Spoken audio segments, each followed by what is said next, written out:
Gianno Caldwell, he's a Fox News contributor and political analyst. Gianno, always good to see you.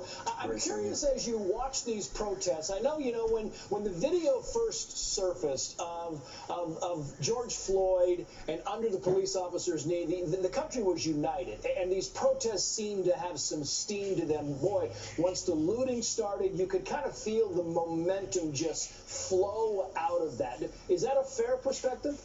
I would agree, and people have said that we're at a tipping point, and I would disagree with that because I believe we're way beyond a tipping point. I believe that the pressure cooker top has shattered into 1,000 pieces, and I got to be honest with you, it's an issue where we should all understand the impact of racial injustice have had when it comes to the police department, when it's come to African Americans in general.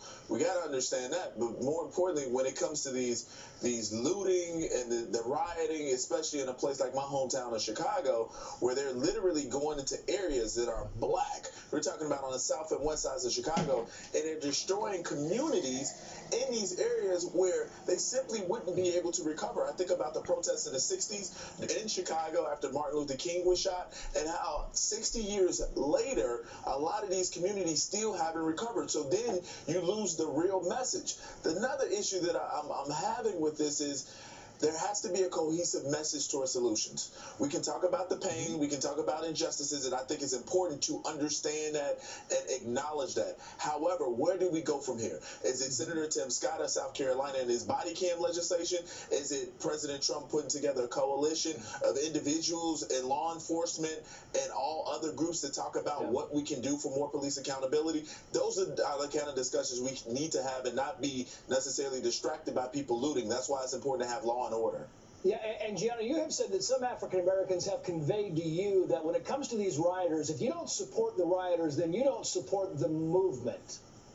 You know what? And that's an excellent point. I just got off Instagram live, a 2-hour live. People who want to check it out at Gianno Caldwell on Instagram with a radio show host in Chicago who's a hip-hop radio show host. And she said that I didn't have enough empathy for those who were looting. And I got to tell you, I have empathy for people and the issues in which they experience. I'm obviously black. I've experienced some very similar issues, but I have no empathy for people who want to go and ruin someone else's property. People have worked their entire lives to put their businesses in the ground. Coronavirus just happened. You talk about millions of people unemployed, some people even bankrupt, and somebody who has a business, who was maybe on a ventilator, maybe they had just a little bit of money. Now they have absolutely nothing because you've destroyed their livelihood, and they may not be able to recover. So I have absolutely no empathy for those who want to go out and break the law, and not for any intention of remembering George Floyd, but for nefarious criminal intentions. We have to put an end to it, and we have to put an end to it now.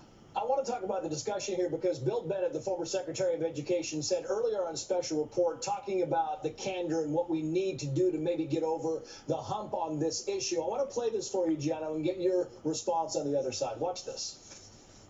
We have been talking about root causes for 50 or 60 years, and we've been talking about having an honest conversation about race in this country for 30 or 40 years. And in fact, a lot of people don't want an honest conversation about race. They don't want to talk about the family. They don't want to talk about the absence of fathers in the minority community. They don't only want to talk about the things that attack what they regard as the white majority. They don't want an honest conversation, Gianni. Are you buying that, or is that, you think, not a fair assessment? You know what? There are a lot of people who want to have an honest conversation. There's some folks who don't want to talk about the lack of fathers in the homes. There are even more, and I don't want to necessarily make this a political conversation, but we talk about who is the nominee, at least the presumptive nominee for president on the Democratic side, and that would be Joe Biden. You can talk about crack laws. You can talk about the 94 crime bill. You can talk about truth in sentencing laws, which encourage, under Joe Biden with the 94 crime bill, encourage states to create more jails and stiffer penalties in certain instances when it comes to crime.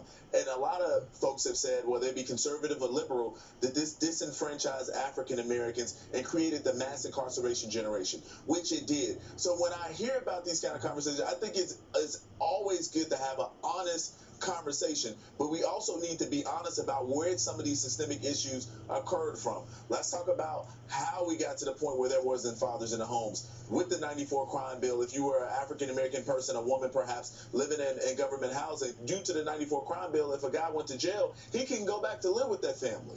Yeah. So now what did he do? We talk about going back to jail because you have nowhere else to go, so you commit these particular crimes. So we have to have a really full-on, honest conversation and let America know where these problems started and how we can fix them. That's why we need to be discussing solutions at this point.